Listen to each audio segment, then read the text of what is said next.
Здравейте, мили приятели! Аз съм Диана Алчева. Искам да ви се похваля с новата ми придобивка. Моят приятел Димитър Божанов, Митко Божанов, току-що ми изпрати. Аз съм все още в Испания и получих много скъпоценен подарък от него. Неговата нова книга "Кафе за събуждане" с лично съобщение за мен и подпис от него. Благодаря ти много, Митко. И просто исках да кажа, че току-що започнах да чета книгата преди 2 дни и направо съм невероятно очарована от всичко, което пишеш.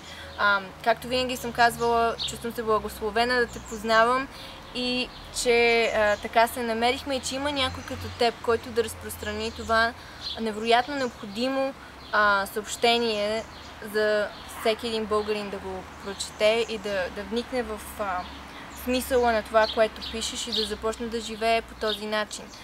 Искам да прочета пролога, който си написал в книгата, за да убедя моите приятели, че тази книга си струва да се прочете. "Кафе за събуждане", must read, както се казва на английски. Купете си я. Също искам да кажа много голяма благодарност, че на целия екип, Петър, Борката и Влади. Всичките са страхотни хора и много се радвам, че имах възможността да се срещнем, да се запознаем и да работим заедно над някои проекти. Значи, започвам да чета сега. Ако искате, послушайте много. Аз се надявам, че ще направите това и след това ще решите да закупите тази невероятна книга. Започвам с пролога. Тя имам само една страничка, така че няма да е дълго. Поздравления! Вие вече сте от другата страна. Прекрачихте прага и влязохте в един свят без ограничения. Безкрайно щастлив съм да ви видя тук. Добре дошли! Позволете да ви разведа наоколо. Още от сега ще ви зарадвам с новината, че тук може да се случи всичко. Абсолютно всичко е възможно. Тук мечтите ни винаги стават реалност, а болките са само преходни уроци, които ни правят по-силни, по-умни, по-будни и стъпка по стъпка ни водят към себе си. Те са нашият пътеводител към истинските измерения на съществото, което аз и вие сме. Наричат го човек. Чували сте, сигурен съм. Тук любовта е винаги на почит, а на омразата се гледа със съчувствие. Тук няма грешки, само смели крачки. За нас дори провалите са мъдър начин да проверим дали умеем да живеем, дали сме хванали вълната, дали отиваме където искаме, дали се свиваме или растем. Не вярваме в смъртта, защото няма смисъл. Тук и децата знаят, че животът никога не свършва.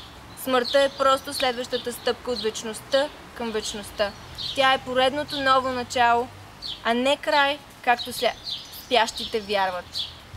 Тук пазим мислите си позитивни, защото знаем, че умът твори света. Използваме съзнанието си отговорно, за да създаваме изящни поводи за благодарност, а с думите си служим, за да ваем красота. Приемаме с отворени сърца различните. Унеправданите царим с любов. Нещастие лекуваме с усмивки, а болестите с благослов. Душите ни познават болката, но са избрали да я победят. Оръжието ни е щастие, а на спусъка пише любов. Поздравление още веднъж, в ръцете си държите вашето кафе за събуждане. То ще ви помогне да отворите очи широко, да отворите сетивата си за възможностите, които са навсякъде около нас. Да отидете дори отвъд сетивата си. Да позволите на ума си да приеме красотата, добротата и любовта, с които изобилства света ни. Много от нас са забравили да виждат. Вървят през света с пейки. Остават слепи за съвършенството на живота. Остават глухи за сигналите на сърцето си. Остават безчувствени към импулсите на собствените си вдъхновение и любов. Тази книга ще им помогне да се събудят и да си спомнят. Но аз отдавна съм буден, ще кажете. Надявам се да е така. Дори да се окаже, че сте вече будни, кафето пак ще ви се ослади и ще ви е даже едваш по-сладко.